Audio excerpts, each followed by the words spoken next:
Sinintensya na ang 13 nahuling Pinay surrogate mother sa Cambodia nitong Oktubre para sa kasong human trafficking. Mula sa hanggang 20 taong kulong, napababa sa hanggang 4 na taong kulong ang sintensya sa ating mga kababayan ayon sa Justice Department. 2 taon dyan ay suspended sentence. Ibig sabihin, kailangan muna nilang manatili roon ng 2 taon bago makauwi sa bansa. 20 sila ng unang masagip noong Oktubre pero naunang pinauwi ang 7 na hindi nagdadalang tao. Gumugulong na ang investigasyon sa pag-recruit sa mga Pinay at naging proseso ng trafficking sa kanila. Pag-uusapan naman ng mga gobyerno ng Pilipinas at Cambodia ang magiging kapalaran ng mga bata sa oras na isilang na sila.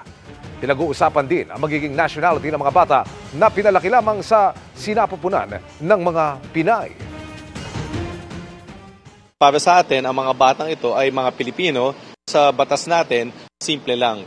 Kung sinong nagsilang sa bata, siya ang nanay ng bata.